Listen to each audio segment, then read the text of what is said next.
Pour faire très simple, un cabinet de recrutement, ce sont des entreprises, des associations, des collectivités, des services de l'État qui nous sollicitent quand ils ont des besoins particuliers.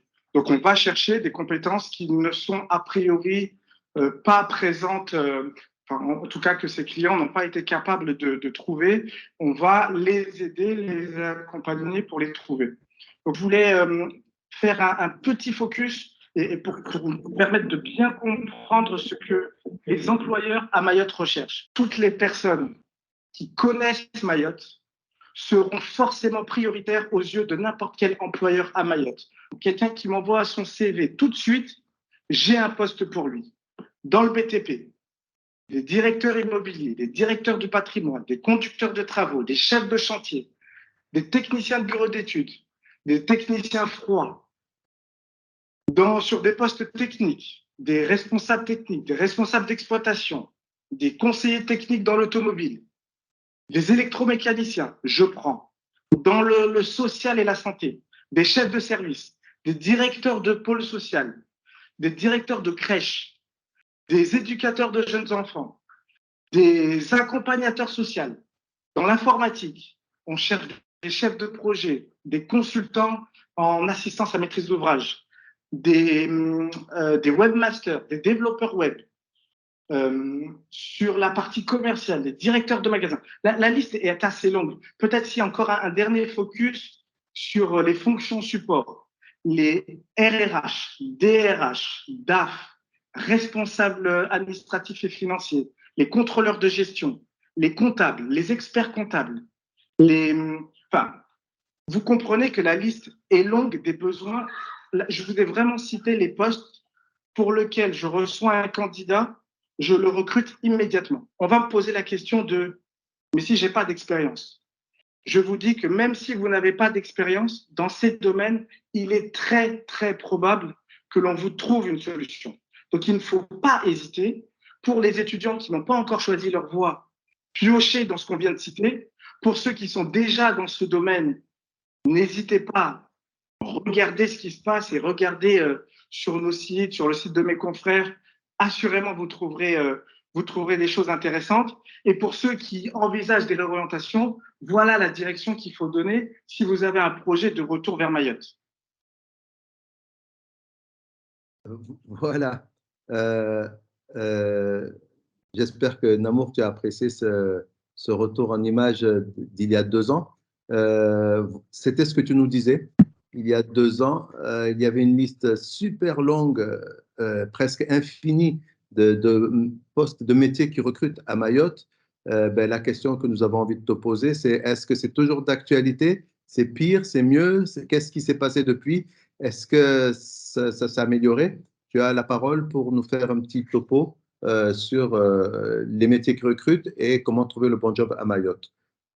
Alors, d'abord, je vais donner la parole pour aider un petit peu les candidats à trouver le bon job. Alors, il a gradé une intervention que j'ai faite il y a 2 ans sur les postes à pourvoir. Alors, avant que je revienne sur cette liste, ce que je propose de faire, c'est faire un retour d'expérience du recruteur qui voit passer pas mal de candidatures. Peut-être que ça aidera certains de nos auditeurs, de ceux qui sont sur ce salon, pour mieux appréhender le marché de Mayotte. Alors, j'ai préparé une petite présentation très rapide. Je vais la partager de ce pas. Hop. Est-ce que vous voyez bien ma diapo? Oui. Super. Donc, bon, il s'agit vraiment de rappeler quelques éléments importants pour que chaque candidat ait en tête comment fonctionnent les recruteurs. Je pense que c'est le meilleur moyen d'arriver à attraper un job à Mayotte, à se réinsérer pour rentrer, pour ceux qui sont à Mayotte, pour trouver un travail rapidement. Donc, je la première diapo la présente la méthodologie du recrutement, comment s'organise un recruteur dans tout son process de recrutement. Ça commence par, il définit son besoin, il rédige son offre d'emploi. Ensuite, il va chercher des candidats, donc soit au travers de candidats qui auront postulé sur son offre, soit en contactant directement les candidats.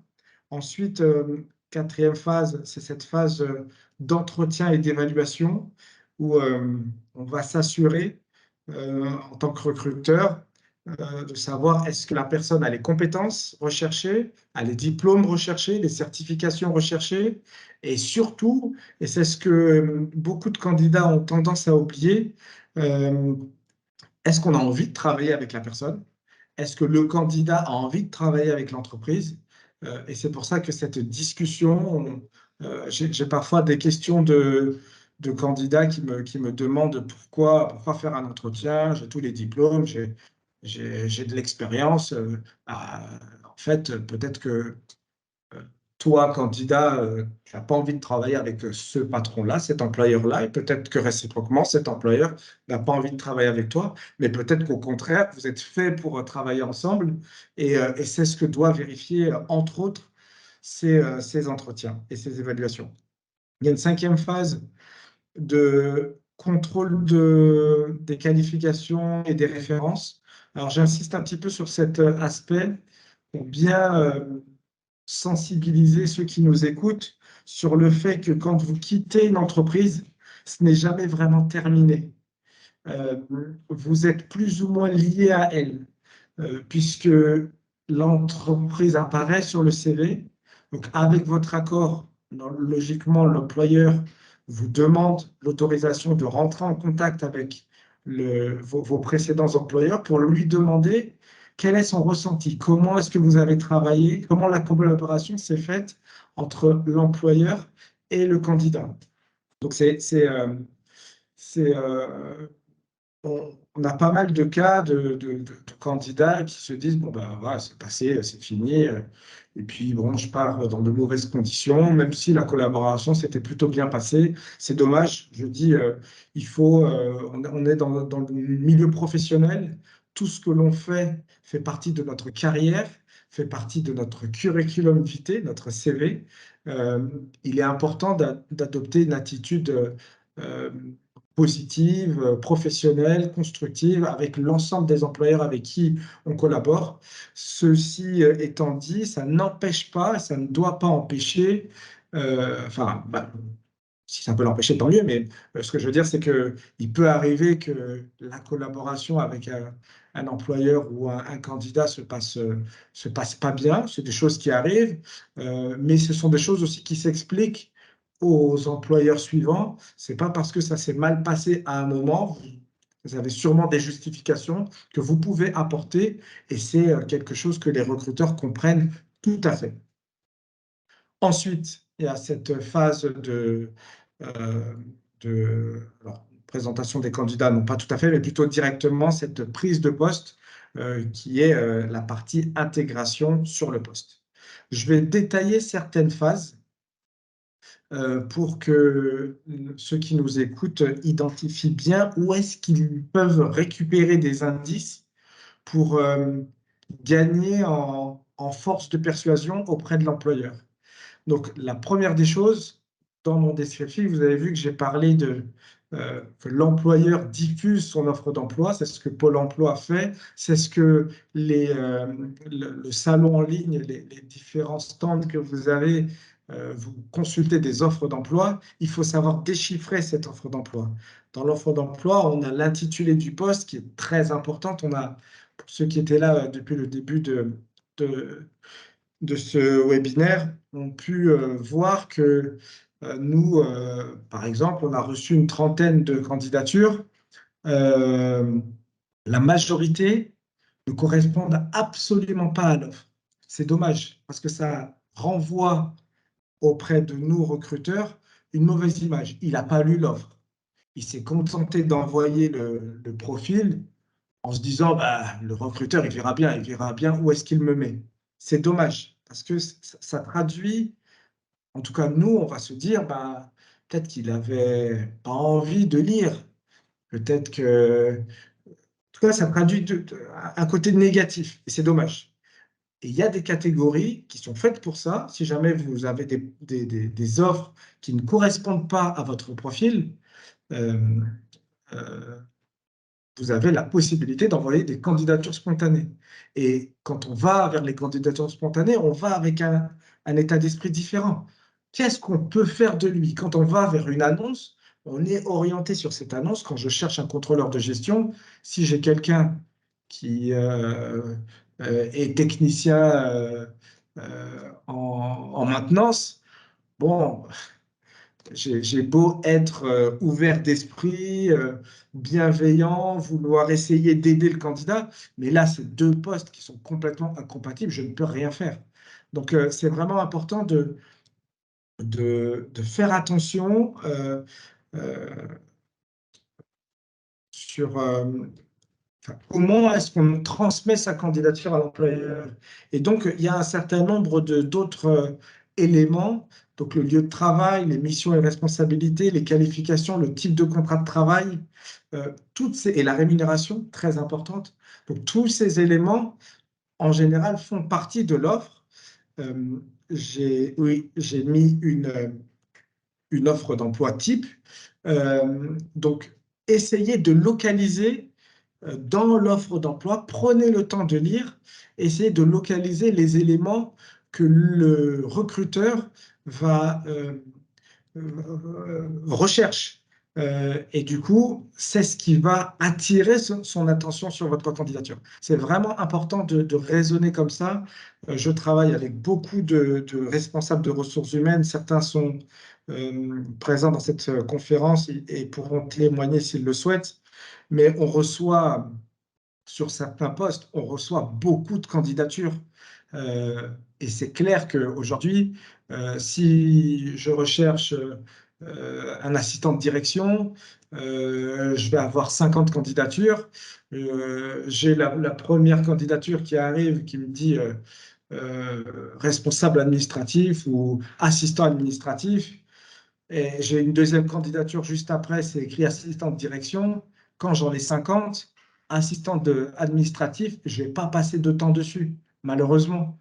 Parce que je me dis, il n'a peut-être même pas lu l'annonce, il a envoyé son CV en se disant, bon, peut-être que, ben non, j'ai une meilleure candidature, quelque chose qui correspond un peu plus à mon profil. Je n'ai pas beaucoup de temps à passer sur l'offre. Je vais aller tout de suite vers le candidat qui semble correspondre le plus à ce que je recherche. Donc, vraiment, mettez un maximum de chances de votre côté. Prenez le temps de bien lire les annonces et essayez d'y répondre au mieux.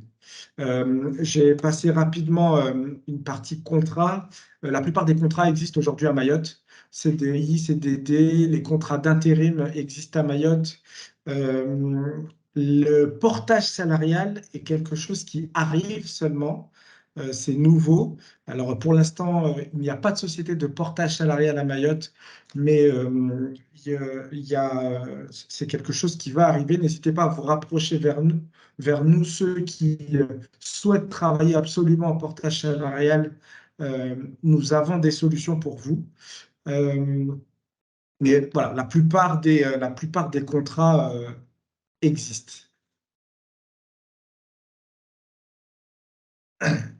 Euh, Ensuite, ça vient passer. Oui. Bon, deuxième point, où est-ce qu'on trouve ces annonces? C'est vraiment important. Je pense que c'est la diapo la plus importante, celle qu'il faut retenir.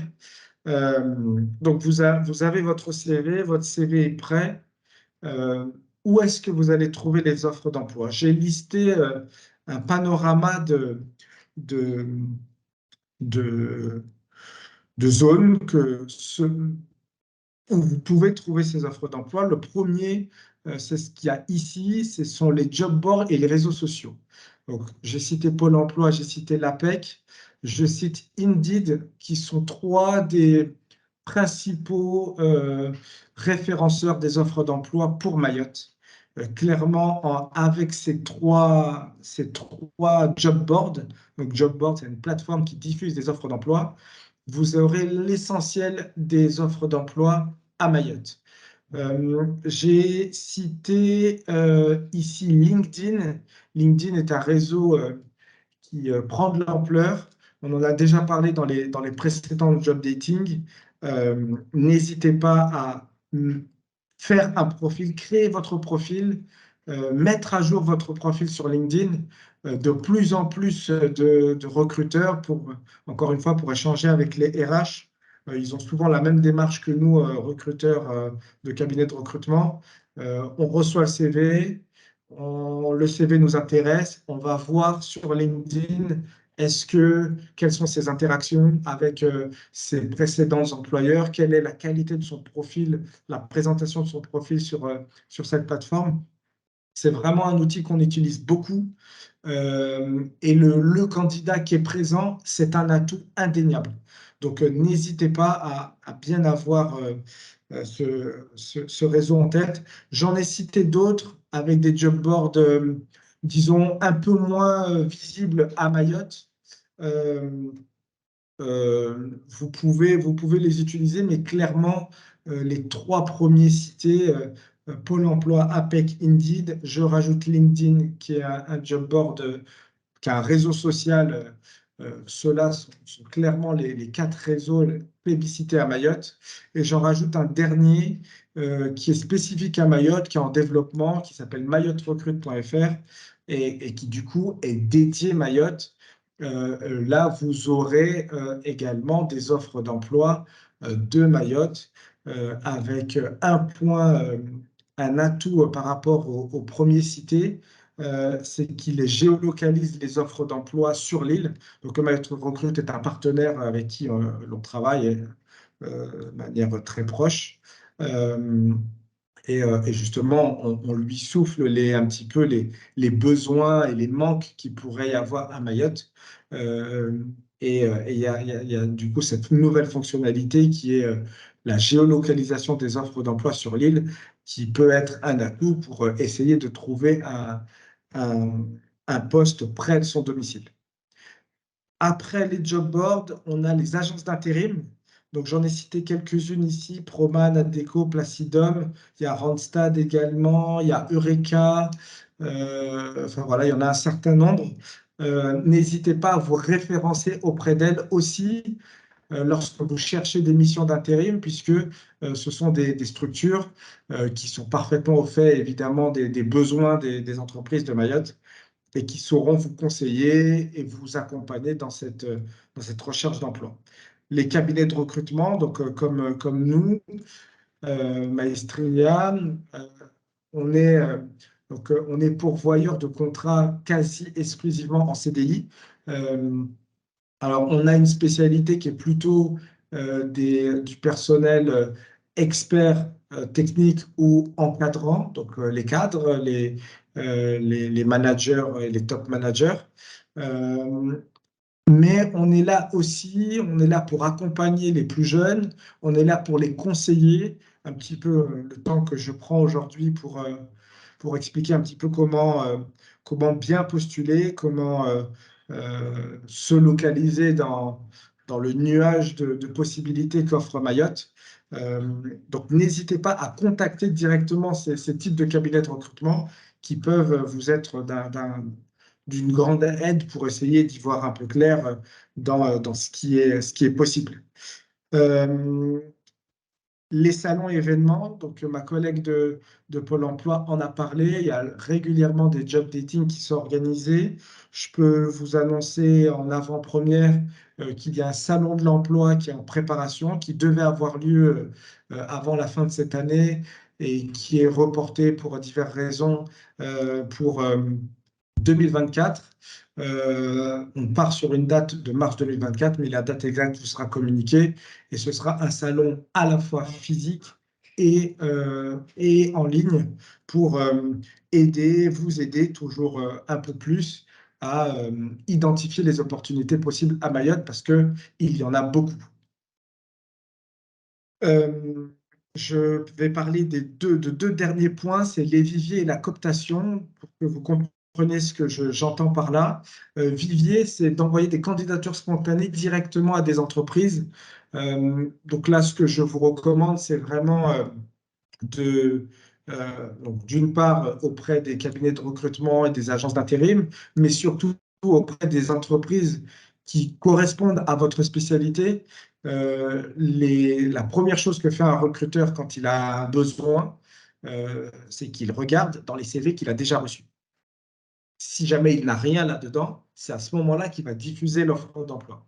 Donc c'est important de régulièrement renvoyer euh, vos CV dans les entreprises que vous visez particulièrement. Mais évidemment, il y a un tissu d'entreprises qui est énorme à Mayotte.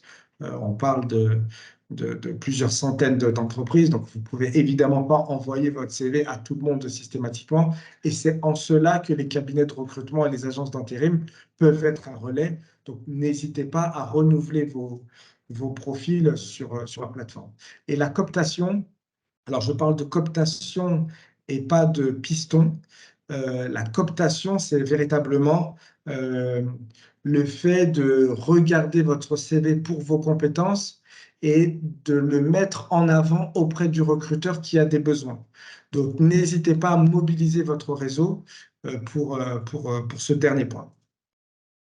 J'avance sur le process de recrutement. Je voulais insister sur une étape qui est l'entretien téléphonique. Euh, J'élimine beaucoup de candidats, moi, en tant que recruteur, à ce stade. Souvent des candidats qui ne sont pas préparés, qui répondent au téléphone, qui ont postulé à plein d'endroits, qui ne savent pas qui je suis. Ça donne une impression qui n'est pas terrible. Euh, Soyez malin, utilisez des astuces. Moi, en tant que recruteur, je ne devrais pas vous le dire, mais n'hésitez pas à dire au recruteur, écoutez, donnez-moi votre nom, je vous rappelle, parce que je ne suis pas dans les meilleures conditions. Comme ça, il vous donne ses coordonnées, il vous donne le nom, vous le rappelez, vous savez à qui vous vous adressez, vous savez pourquoi vous vous adressez. S'il vous a appelé, c'est qu'à un moment donné, vous lui avez transmis votre CV. euh, et c'est toujours cette ambition de faire bonne impression auprès du recruteur. Encore une fois, c'est une rencontre. L'employabilité, c'est séduire séduire le recruteur, séduire le candidat pour qu'on arrive à travailler ensemble. C'est vraiment important qu'il y ait cette, euh, cette séduction et pour pouvoir séduire, il faut être dans les meilleures dispositions. Donc, soyez malins, donnez-nous envie de vous recevoir. Euh, Assurez-vous aussi qu'on ne vous appelle pas pour rien. Demandez des précisions. OK, euh, c'est pour quelle responsabilité? Est-ce que ça va vous intéresser? C'est peut-être un poste trop junior pour vous, c'est peut-être un poste trop expérimenté pour vous. Donc, essayez pendant ce premier entretien, ce premier échange, d'avoir des informations avec l'employeur.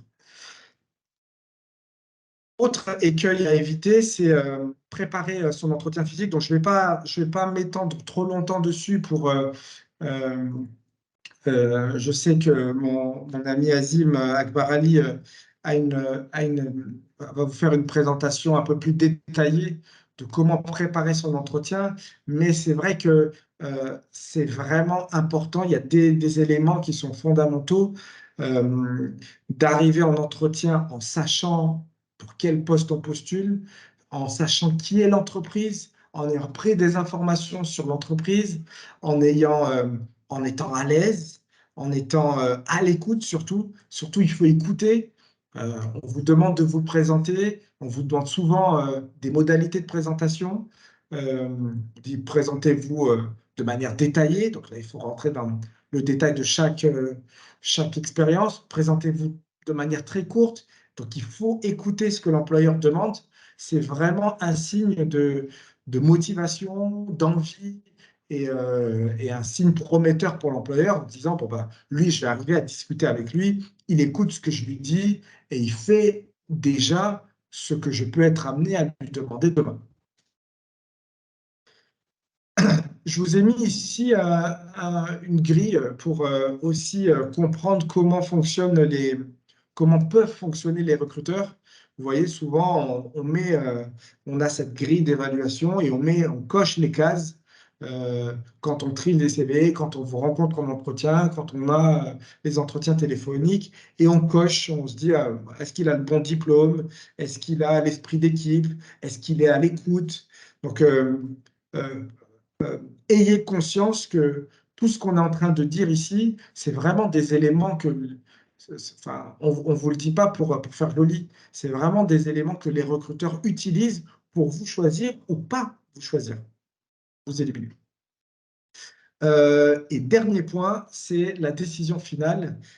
Informer l'entreprise de votre décision, c'est très important. Mayotte, c'est tout petit, on se connaît assez vite.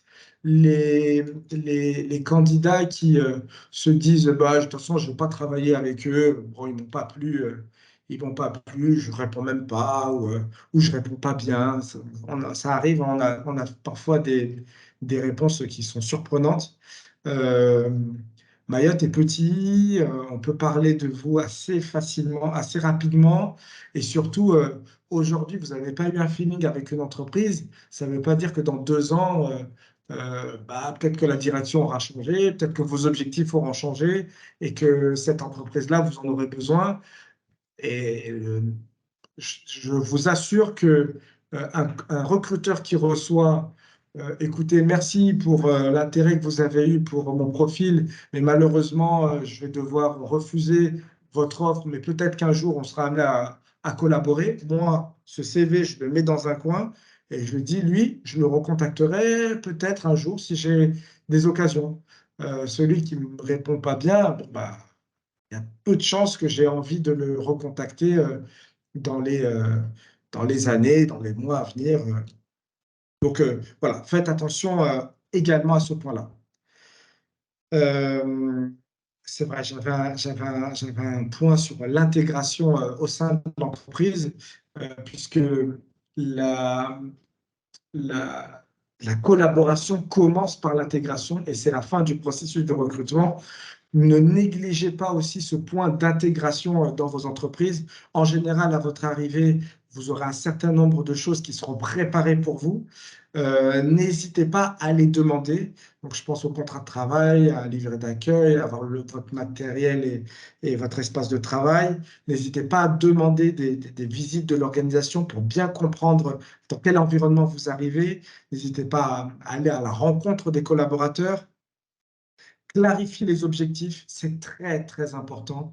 Vous arrivez, vous prenez le poste, bien clarifier pourquoi vous êtes là, quels sont vos objectifs, qu'est-ce qu'on attend de vous, quelles vont être vos responsabilités. N'hésitez pas à demander dès votre arrivée des points réguliers avec votre responsable hiérarchique. C'est vraiment comme ça qu'on évite des séparations, qu'on évite en communiquant bien dès le début. On sait on garantit, en tout cas, on maximise les chances que la collaboration se passe bien. Je vais terminer mon intervention en ouvrant, et j'espère que on aura des interventions des uns et des autres. Je vous ai mis ici une étude faite par Pôle emploi du besoin en main-d'œuvre en 2023 à Mayotte pour vous indiquer un petit peu les besoins, les comparer avec la Réunion, avec la France également. Donc, les besoins sont très importants, beaucoup à Mayotte dans les services aux particuliers. Donc, on parle de services sociaux en général, les services aux entreprises. Alors, ces besoins dans euh, les entreprises de services ont des besoins de recrutement très importants. Le secteur de la construction est un secteur qui, évidemment, à Mayotte, est en boom perpétuel. Nous, on a des besoins très réguliers. Et enfin, il y a un secteur sur lequel je voulais faire un petit focus, c'est l'industrie.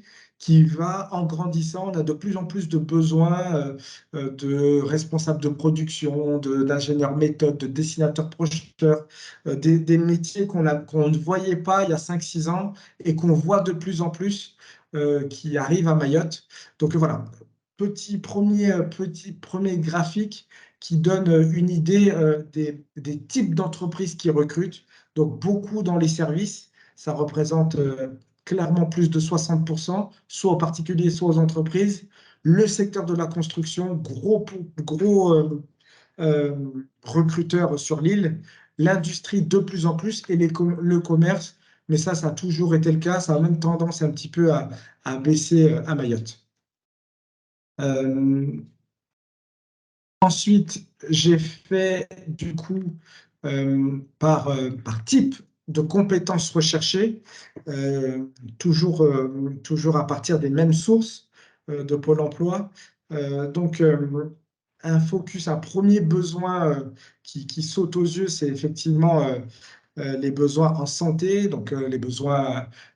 Alors, quand on parle des besoins en santé, il faut vraiment pas voir que le CHM. Le CHM est évidemment un des gros recruteurs de l'île qui recrute des infirmiers, des sages-femmes, des médecins, des kinés, des ergothérapeutes, des psychomotriciens.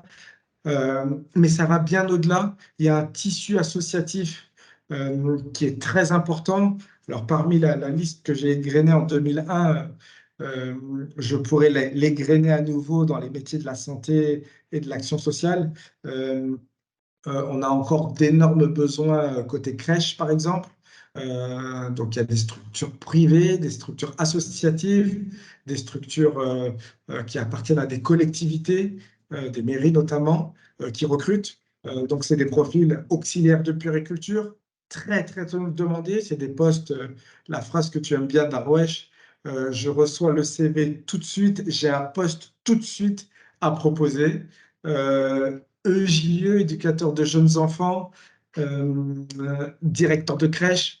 euh, voilà, le secteur de la petite enfance, le secteur de l'éducation, du social. On a un énorme besoin de psychologues aujourd'hui, d'éducateurs spécialisés, de chefs de service dans le social, le secteur du handicap. Donc, on est santé sociale. Pareil, ce sont des profils que l'on recherche, beaucoup de psychomotriciens, d'ergothérapeutes, des profils qui sont très recherchés. Je passe à un deuxième secteur qui est celui de l'industrie de la construction. J'en ai parlé un petit peu juste avant. Alors là, les besoins, on a beaucoup de besoins sur des profils encadrants, très qualifiés ou experts techniques. Alors, j'ai parlé tout à l'heure des dessinateurs projeteurs. Je fais un petit focus sur ce poste, puisque je discutais récemment avec un dessinateur projeteur qui est en métropole mahorais, qui gagne 1500 € par mois, qui a 3 ans d'expérience. Je lui ai expliqué qu'en arrivant à Mayotte, sur ce type de poste, c'est minimum 2000 € net. Donc c'est un saut de salaire qui n'est pas négligeable, avec des missions qui sont très intéressantes. Il m'expliquait ce qu'il faisait en métropole et je lui expliquais ce qu'il pouvait faire à Mayotte. Il était bluffé. De ses mots, c'était: je ne savais pas qu'à Mayotte, on pouvait qu'on pouvait demander ce type de compétences. J'en avais pas conscience et évidemment que ça m'intéresse. Donc vraiment, n'ayez pas l'image, Mayotte évolue à une vitesse folle. Il y a quelques années, les besoins industriels étaient très faibles. Il y avait très peu d'industrie à Mayotte. On peut citer Maïko, on peut citer Colas avec son entreprise euh, de fabrication de moellons. On peut citer la laiterie de Mayotte. Aujourd'hui, il y en a bien plus d'industries. Il y a des industries qui fabriquent des maisons en kit. Il y a des industries qui fabriquent des tôles. Enfin, vraiment, les besoins industriels sont devenus colossaux et vont continuer à avancer. Aujourd'hui, on a de la découpe laser à Mayotte. On cherche très souvent des gens capables de programmer des machines à commande numérique. Euh, donc, il ne faut pas avoir cette image passée de Mayotte. Mayotte évolue. Parmi les autres postes de la construction que je peux citer, c'est des besoins qui sont réguliers, c'est architecte, architecte bâtiment, architecte infrastructure, architecte paysagiste. On a des besoins immédiats dans ces domaines. On cherche également des chargés d'affaires en bâtiment, des commerciaux qui sont capables de vendre des prestations liées au bâtiment. On cherche également des maîtres d'œuvre d'exécution, des personnes qui sont capables de suivre des chantiers. On cherche des conducteurs de travaux, que ce soit dans le bâtiment, dans les travaux publics, Tous les postes que je suis en train de vous citer là, ce sont des besoins immédiats, actuels. En recevant le CV, j'ai 90% de probabilité d'avoir une offre d'emploi à vous proposer. Je vais passer sur la partie commerce, transport, logistique. Alors, les directeurs de magasins, c'est un besoin qui est vraiment régulier. Les directeurs de boutique, donc quelle que soit la taille du magasin, vous savez qu'aujourd'hui, il va y avoir l'ouverture dans les prochaines semaines de nouveaux centres commerciaux à Mayotte, notamment du côté de Combani. Les besoins en recrutement sont actuels, sont effectifs. On a besoin de responsables de boutiques, de petites boutiques. On a besoin de responsables de grandes surfaces. On a besoin de chefs de rayon, de managers de rayon. On a besoin de...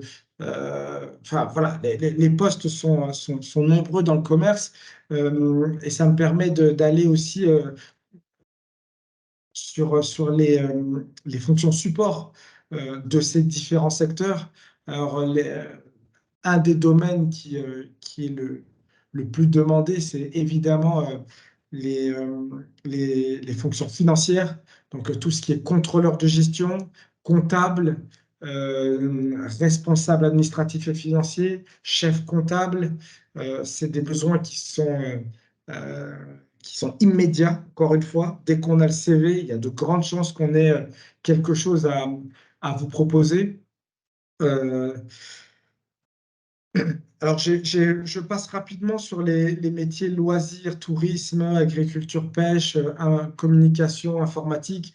Alors, c'est pas du tout qui sont à négliger. Ce sont des domaines qui sont aussi très demandés. Mais bon, là, je vais utiliser tout le temps, mais je suis disponible pour partager les besoins spécifiquement dans des domaines euh, que, qui pourraient poser question.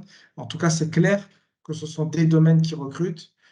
Les projets à Mayotte sont nombreux. On parle, il y a cette crise de l'eau, mais cette crise de l'eau, il faut voir les, les, euh, les perspectives positives. C'est qu'il y a des infrastructures qui sont engagées, des travaux qui sont engagés, cette retenue collinaire, cette gestion de l'eau. Donc, on cherche très souvent, on a un poste en ce moment à pourvoir, ingénieur eau et assainissement, pour notamment travailler avec les écoles primaires. Euh, on a des projets tels que la construction du nouvel hôpital, où on a des postes de type conducteur de travaux spécifiques, spécialisés dans les salles blanches, les locaux hospitaliers, des directeurs de projet pour piloter ce type de projet. Enfin, vraiment, les, euh, les- les postes sont nombreux. Moi et mes collègues et mes confrères, nous diffusons très régulièrement ces nombreux postes et nous sommes surtout là pour répondre à vos interrogations pendant toute la durée du salon pour essayer de vous faire correspondre, encore une fois, faire en sorte que la rencontre se fasse entre euh, candidats et employeurs.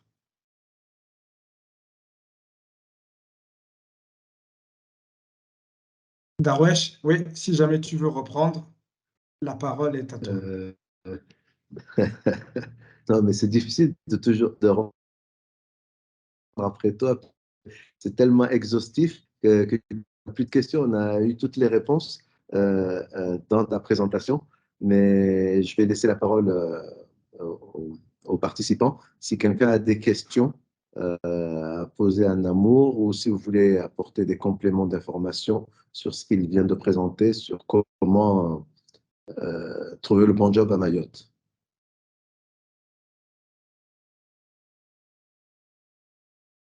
Je vais laisser la dernière diapo, comme ça, plus elle est vendeuse.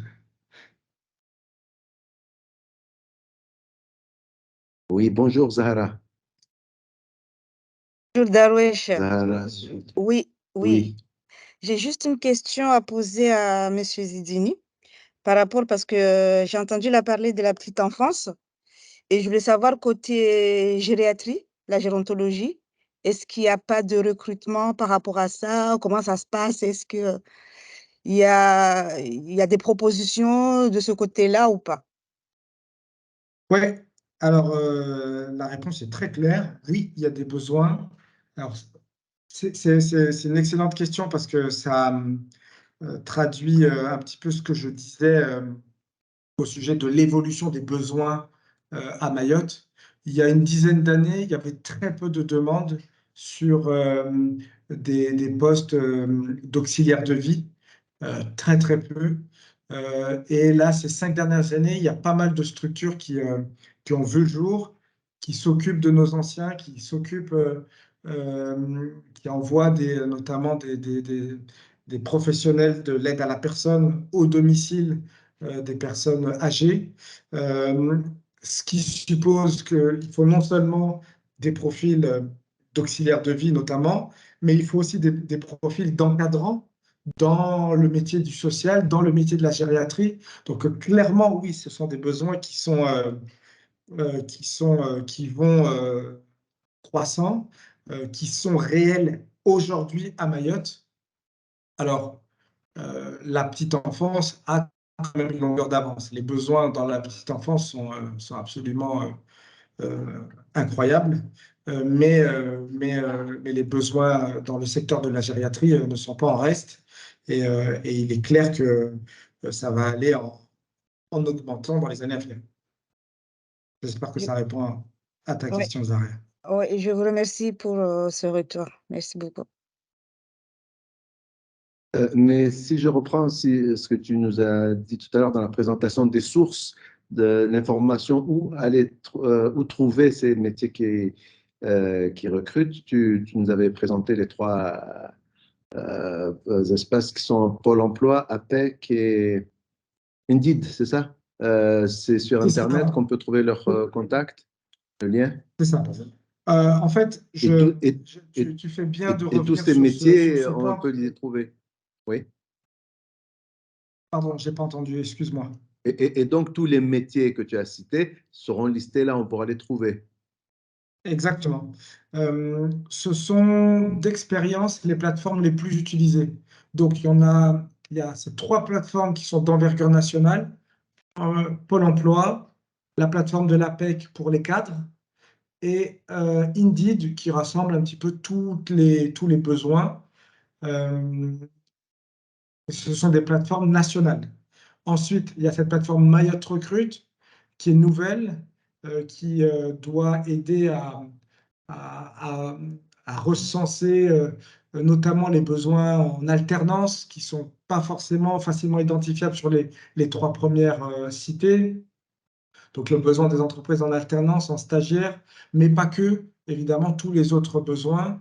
Je sais que les offres CHM vont très prochainement faire leur apparition sur le site, tout comme un certain nombre d'offres d'emploi qui devraient paraître sur le site de mayotrecrute.fr. Et dernière plateforme, qui est un réseau social, qui est LinkedIn, où effectivement les employeurs diffusent des offres d'emploi, mais surtout les employeurs vont chercher des candidats, vérifier les CV qu'ils ont reçus, vérifier la cohérence du parcours via LinkedIn. Donc, c'est des plateformes qui sont importantes pour les candidats à avoir en tête dès lors qu'ils cherchent un boulot à Mayotte. Et oui, sur ces plateformes, vous C'est facile, trouverez hein, c'est l'ensemble des... www.mayotte. Ah, pardon. Alors, pour Mayotte Recrute, c'est ça, c'est il y a eu un bug, c'est un peu... Oui, www.mayotte-recrute.fr. ouais. Pour LinkedIn, D'accord, c'est c'est facile à LinkedIn. retenir. Ouais, oui, c'est assez simple, je pense. Et puis, le dernier point, et non des moindres, parce que c'est avec ces plateformes-là que vous allez avoir des interlocuteurs au bout du fil. Sur les 5 premières, là, vous êtes vous et la plateforme, vous n'aurez personne. Donc, ce sont les cabinets de recrutement comme nous, les agences d'intérim comme Randstad, Adecco, Proman, Placidum, Eureka. Euh, Là, c'est la chance pour vous, pour les candidats, d'échanger avec quelqu'un, d'avoir une voix humaine assez facilement au téléphone et pouvoir poser des questions un peu spécifiques, comme le temps qu'on passe ici. C'est vraiment, ça fait partie de notre métier de donner des conseils, d'orienter. Donc, il ne faut pas hésiter à prendre le téléphone, à appeler. D'ailleurs, nos coordonnées, alors là, je n'ai pas mis le numéro de téléphone, mais en allant sur le site, sur notre site, vous aurez nos coordonnées, évidemment. Euh, il ne faut vraiment pas hésiter à appeler. C'est le moyen d'avoir une personne au bout du fil et qui peut vous indiquer les choses. Merci. Je saisis l'occasion de cette précision pour rappeler qu'il y a aussi le CRIJ Mayotte, CRIJ WW, juste avant, 3 fois, .fr, c'est ça? Le CRIJ Mayotte et la mission locale, qui sont aussi des interlocuteurs qui ne vous laissent pas tout seul et qui vous accompagnent éventuellement dans la formation, la réorientation vers les métiers qui vous intéressent à Mayotte. Avons-nous des questions sur comment trouver le bon job à Mayotte? Comme je l'ai dit, c'était assez exhaustif. On a eu l'information sur les sources, où trouver, quelle porte frapper pour pouvoir trouver le bon job. Ensuite, vous pourrez nous les rappeler, Namour Zidini et Mariam, les événements qui sont organisés comme de ce même type, ce que nous organisons aujourd'hui sur place à Mayotte, qui permettent d'avoir une visibilité de ces métiers qui recrutent. Il y en a un tu nous as dit en début d'intervention, qui a été reporté. Rappelle-nous la date de l'événement. Oui, alors ce sera un événement, un salon de l'emploi, donc un petit peu différent de ces formats job dating où là c'est vraiment l'interaction entre employeurs et candidats. Là, dans un salon de l'emploi, il y a des conférences euh,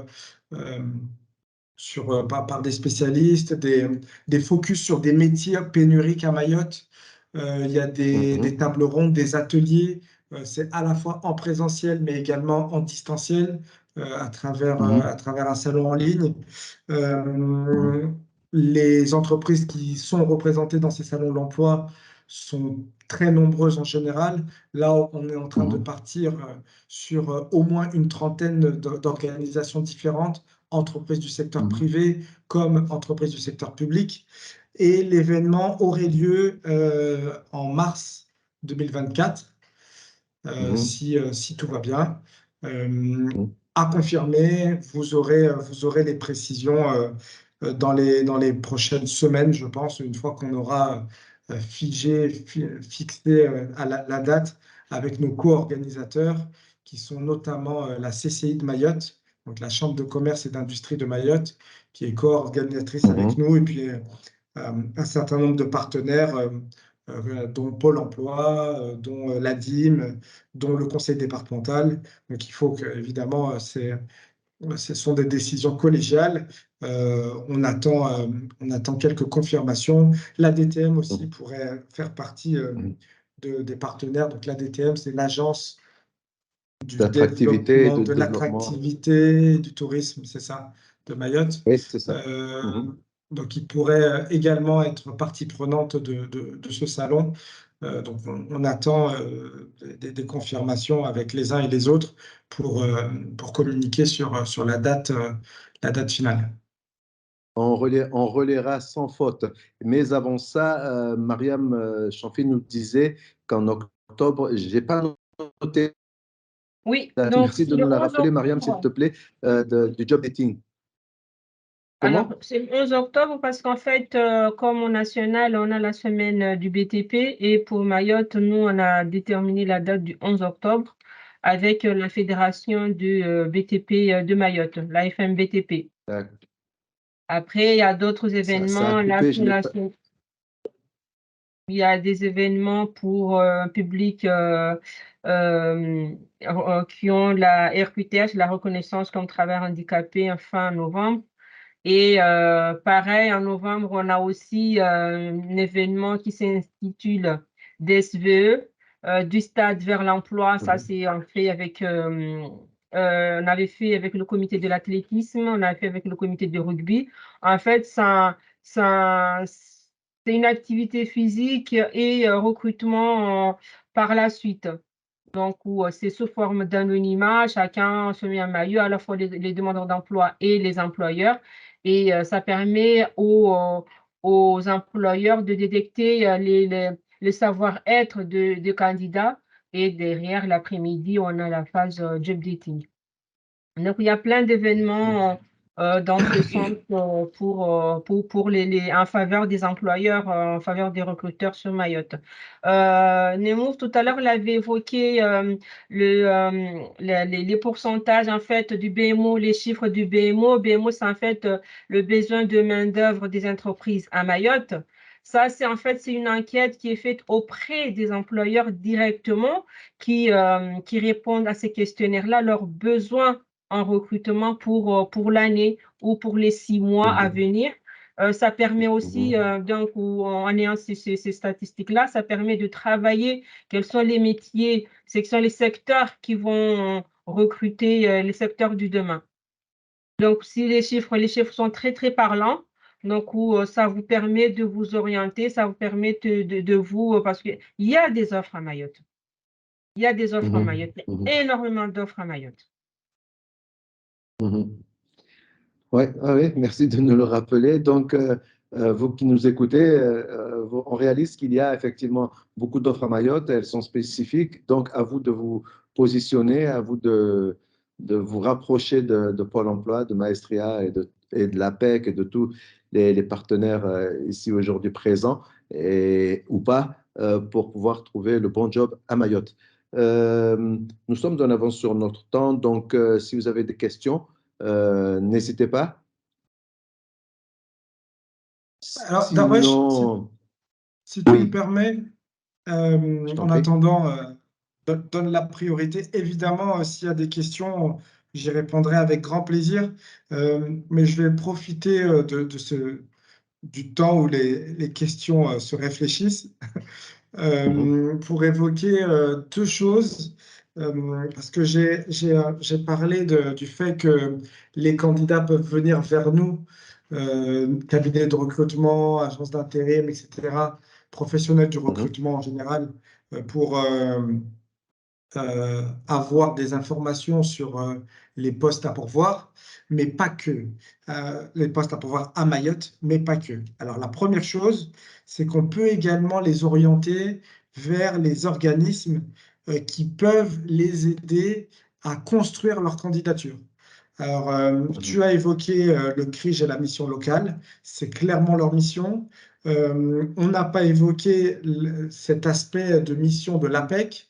L'APEC est là pour accompagner notamment les cadres pour euh, euh, euh, améliorer la candidature, améliorer l'employabilité, améliorer la manière de se présenter auprès des, des, des employeurs. Je laisserai évidemment C'est le projet là. Azim développer cet aspect, mais on peut être un premier point d'entrée dès lors que le candidat a des questions.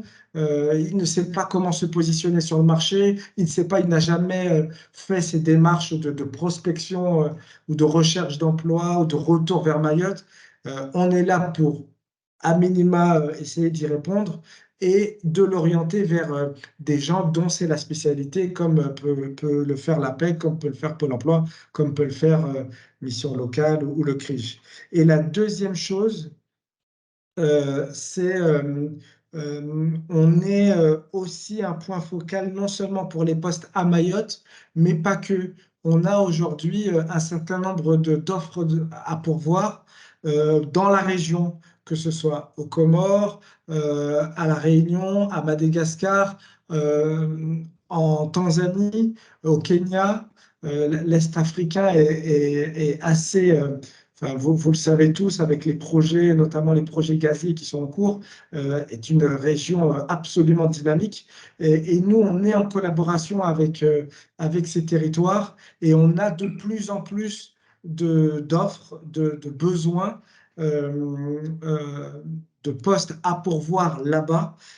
Et on peut être effectivement le relais pour des gens qui sont intéressés par travailler dans la région. Se rapprocher de la région, c'est vraiment notre vocation, que ce soit Mayotte ou les pays qui nous entourent. On va aider, on va contribuer à ce que les gens se rapprochent de la région. Et je peux vous affirmer, vous confirmer qu'on a aujourd'hui des besoins fermes en Tanzanie et dans quelques pays de la région immédiate. Oui, c'est une information assez intéressante et que je confirme. Lors de mon séjour à Mayotte cet été, j'ai pu échanger avec le directeur du data center et des comment il s'appelle, Moussoun Faisal Faisal. Moussoun. Et effectivement, il me disait que Faisal Moussoun, oui, qui avait un réel besoin d'exportation, mobilité d'entreprise. Le thème de vendredi portera sur la mobilité à l'international. Donc, nous aurons probablement des informations sur comment nos entreprises peuvent s'exporter ou même les candidats qui recherchent un emploi dans la région. Bon, ben, je pense que je n'ai pas vu de main levée. Namour, nous n'aurons pas de questions supplémentaires, mais de toute façon, si elles apparaissent, on les prendra. Je vais, si vous en êtes d'accord, enchaîner, donner la parole à Azim Akbarali de l'APEC pour qu'il nous fasse cette présentation, enfin, nous fasse son petit atelier, on va dire, hein, si je peux me permettre de le résumer ainsi, sur comment se présenter en 3 minutes en ligne lorsqu'on se retrouve face à un recruteur.